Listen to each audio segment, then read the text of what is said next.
За энэ 2 сая та одоо гадаад зээлийн ашиглалттай холбоотой ярьж яхахын гадаад зээлийн ашиглалтыг сайжруулах хууль хинээс болж унсан бэ?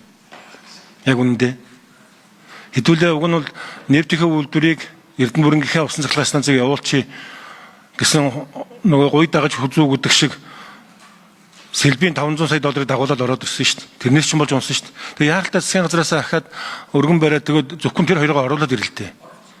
Дэмжил гэдэг байгаа шүү дээ. Тэгээ одоо урахлаа ингээд иймэрхүү юм яриад хэдүүлээ дэмэн шүү дээ.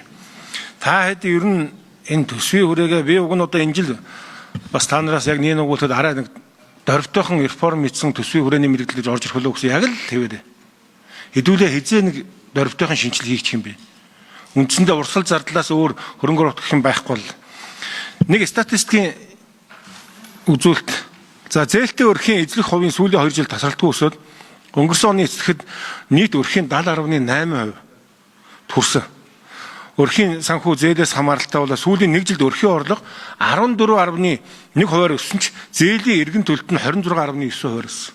Өөрөөр хэлбэл энэ юу харуулж байгаа вэ гэхээр орлогоосоо давсан зарлага асар хурдтай өсөж байгааг, товчхондоо хөдөлмөрлөөд байхад улам ядуураад байгааг, дээрээс нь зарлагынхаа зөрүүг зээл авч амьдардаг улс ийм л болсныг харуулж байгаа. Энийн эсрэг бид нар юу хийх юм? Энэ данхар төрөөл багасгах ёстой шүү дээ. Энэ зарлага гаргаад байгаа нийт төсвийнхөө 75-аас 80%-ийг эзлээд байгаа энэ зарлагаа яаж багасгахгүй гэдэг асуудал байна шүү дээ. Тэгээ энэ дээр уг нь дөрвтойхон өөрчлөлт ороод ирэх болов гэж бодсон. Нэг үтгэл биш үү? Энэ одоо та нарын яриад байгаа нөөтийн хууль чинь уг нь 1 сарын 1-ээс хэдүүлээ хэрэгжүүлнэ гэдэг. За багш эмчнэрийн цалин нэмэгтэй холбоотойгоо 10 сарын 1 болгосон. Одоо бүр байхгүй болгосон л дээ. Энэ бас хэний алдаа вэ? Яг үндэ боловсролын яамны дадлага хийсэн нэг сайд төрийн нарийн 3 талт үйлдвэрчний эвлэл 3 талтайгаа хэлцээрээ буруу хийгээд гэрээгээсээ хянаагүйгээс багш ажилчдын гэдэг үг орж ирснээс болж бидний улсын хурлаар тавьсан 618 тэрбум төгрөг салхинд хийсэн шүү дээ. Бид нар тийм яриаггүй шүү дээ. Бид нар тийм баталж өгөөгүй шүү дээ төсвийн байнгаараа. Төсөв улсын хурл.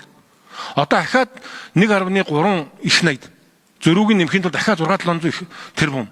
Хэний алдаа юм? Хэний алдааг одоо бид нар энд яриа сууж байгаа юм. Тэгээ энийг хэдүүлээ зөв ярих хэрэгтэй шүү дээ. Харин тийм тэгж гаргасан учраас л эн чинь одоо ийм болчиход байгаа шүү дээ. Хэдүүлээ бодтой юм уу бодтойгоор нь яриад хинтээ нь хариуцлага тооцоо хариуцлага яриад тэрнээс биш одоо иргэдийн тэр нөөт буцаа олголт тэр юу дөнгөж жилийн өмнө батсан хууль руу ороод яах юм бэ? Өөр боломжоо илэрхийлэх хэрэгтэй. Өөр бусад их усврээ сайн нягтлах хэрэгтэй шүү дээ. Гэхдээ боломж байгаа. Үүнийгээ бодолтой.